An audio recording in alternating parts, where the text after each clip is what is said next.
अस्सलाम वालेकुम। हैदराबाद में सितंबर 2025 में दो बड़े फेस्टिवल्स होने वाले हैं, गणेश आइडल प्रोसेशन और मिलादुन नबी। हर साल की तरह इस साल भी दोनों फेस्टिवल की तारीख एक दूसरे के साथ मिल रही। पिछले 2 साल से ये सिचुएशन आ रही है और इस बार भी पुलिस ने पहले ही तैयारियां शुरू कर दी है ताकि हैदराबाद में शांति और अमन बना रहे। खासकर उन इलाकों में जहाँ थोड़ी टेंशन का चांस होता है वहाँ ज्यादा पुलिस फोर्स तैनात की जाएगी और सिक्योरिटी को डबल कर दिया जाएगा। गणेश चतुर्थी इस साल 27 अगस्त से शुरू हो रहा है और इसका 11 दिन जो इमर्जन प्रोसेशन का दिन होता है वो 6 सितंबर को आएगा। दूसरी तरफ मिलादुन नबी 5 सितंबर को मनाया जाने का इम्कान है, लेकिन ये चांद देखने पर डिपेंड करेगा। अगर डेट्स एक साथ आ गई तो मुस्लिम अपना ईद मिलादुन नबी अपनी तारीख पर सेलिब्रेट करेंगे, लेकिन जो बड़ी प्रोसेशन होती है यानी जो जुलूस निकलते हैं उसको शायद पोस्टपोन किया जाए जैसे पिछले साल हुआ था। पिछले साल भी गणेश इमर्जन 17 सितंबर को था और मिलादुन नबी 16 सितंबर को, दोनों एक साथ आ गए थे। तब फैसला हुआ था कि सेलिब्रेशन अपनी तारीख पर होगा, लेकिन प्रोसेशन 19 सितंबर को निकलने दी जाएगी ताकि शांति और सुकून बना रहे। इस साल भी वैसे ही होने का इम्कान है।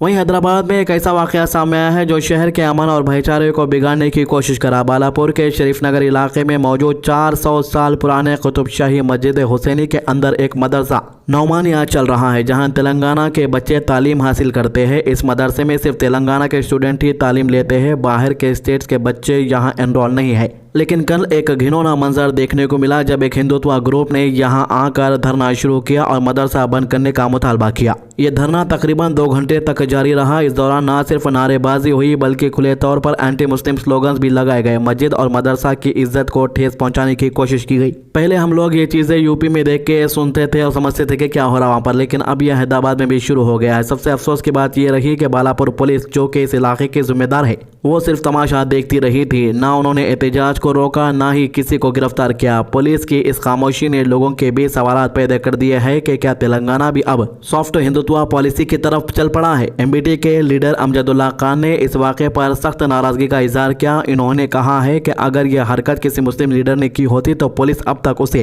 पकड़ लेती, उसके खिलाफ कई केसेस फाइल करके उसे जेल में डाल चुकी होती। लेकिन यहाँ खुद बीजेपी लीडर रामकृष्णा रेड्डी के मौजूदगी में यह धरना हुआ और फिर भी बालापुर पुलिस ने एक भी एफआईआर नहीं की।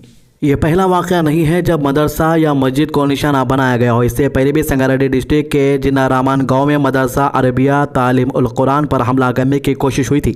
वहां पर भी कुछ राइट विंग एलिमेंट ने ऐसी ही कोशिश की थी कि लोगों के दरमियान फसाद पैदा किया जाए। अब सवाल ये उठता है कि जब तेलंगाना एक सेकुलर स्टेट होने का दावा करता है, जब हैदराबाद को गंगा जमनी तहजीब की मिसाल बनाया जाता है, तो फिर ये सब कैसे बर्दाश्त किया जा रहा है? क्या पुलिस सिर्फ तभी एक्टिव होती है जब मुस्लिम कम्युनिटी से कोई छोटी सी गलती हो जाए और जब ओपनली बीजेपी के लीडर और उनके सपोर्टर मदरसे और मस्जिद के सामने नारेबाजी करते हैं तो पुलिस उनको रोकने के बजाय उनकी तरफ देखती तक नहीं? अमजदुल्ला खान का कहना है कि ये सिर्फ एक एहतजाज नहीं बल्कि हैदराबाद के अमन को डिस्टर्ब करने की एक बड़ी साजिश थी। इन्होंने ये भी कहा है कि अगर आज पुलिस ने इस धरने के खिलाफ एफआईआर दर्ज नहीं की, अगर एक्शन नहीं लिया गया तो कल को और ज़्यादा हमले होंगे और हैदराबाद की सूली और तहजीब खतरे में पड़ जाएगी।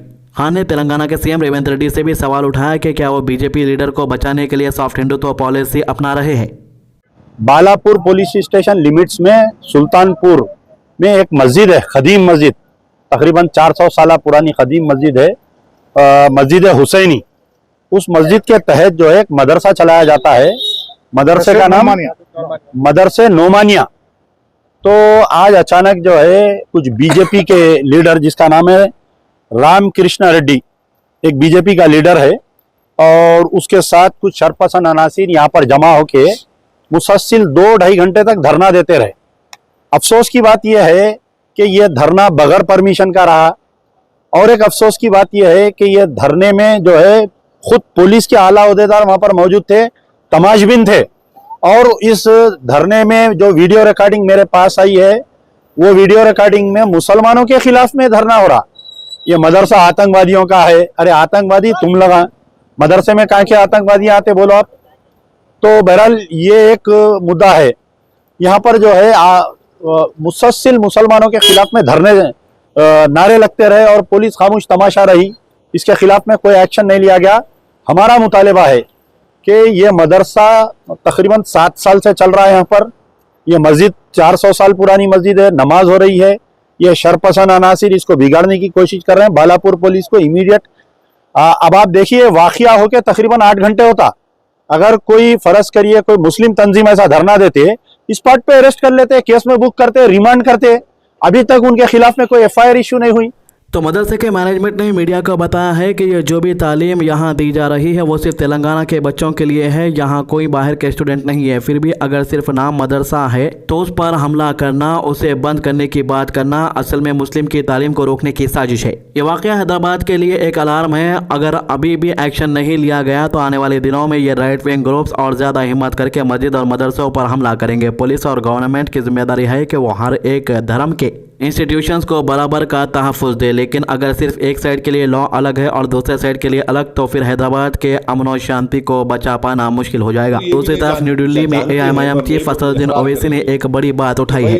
इन्होंने मोदी सरकार से सवाल किया है कि पीएम के चाइना ट्रिप से पहले जो शंघाई कॉरपोरेशन ऑर्गेनाइजेशन का ताइज़ेन समिट है उससे पहले गवर्नमेंट अपना स्टैंड क्लियर करे। ओवैसी ने कहा कि मोदी गवर्नमेंट ने चाइना पर बार बार यू टर्न लिया है और असल सच समझने का हक आवाम को है। चाइना ने खुद प्राइम मिनिस्टर मोदी को तियांजिन समिट में बुलाया है और कहा है कि यह समिट दोस्ती और एकता का नया दौर लेकर आएगा। चाइना का बाइकआउट करो बोल के बड़े ऐलानात करे थे और जो चाइना के दुकानें थे खासतौर से चाइना बाजार, उन लोगों को काफी नुकसान हुआ। अब मोदी जी खुद चाइना जाने वाले हैं, जरा सोचो आप लोग। लेकिन ओवैसी का कहना है कि चाइना ने पाकिस्तान को सपोर्ट दिया है, उनको वेपन्स दिए हैं, फाइटर जेट्स दिए हैं और इंटेलिजेंस शेयर किए हैं जो ऑपरेशन सिंदूर में इंडिया के खिलाफ इस्तेमाल हुआ। ओवैसी ने सवाल उठाया कि इंडिया क्यों इतना सॉफ्ट है चाइना पर जब वो पाकिस्तान की ओपनली मदद कर रहा है। ओवैसी ने यह भी याद दिलाया कि जब प्राइम मिनिस्टर मोदी ने दलाई लामा को इनके 90th बर्थडे पर मुबारकबाद दी थी तब बीजिंग ने इस पर ऑफिशियली एहतजाज किया था। चाइना बार बार कह रहा है कि इंडिया दलाई लामा और तिब्बत इशू में इंटरफेयर ना करे, लेकिन मोदी गवर्नमेंट ने कोई स्ट्रॉन्ग जवाब नहीं दिया। ओवैसी कहते हैं कि यह हमारी कौमी इज्जत का सवाल है और इस पर सरकार चुप कैसे रह सकती है। दलाई लामा के बर्थडे पर मोदी के अलावा यूनियन मिनिस्टर, अरुणाचल के चीफ मिनिस्टर और सिक्किम के मिनिस्टर भी धर्मशाला में फंक्शन में शामिल हुए थे। चाइना ने इस पर भी एहतजाज किया और इंडिया से कहा कि वह तिब्बत पर अपने कमिटमेंट्स को याद रखे।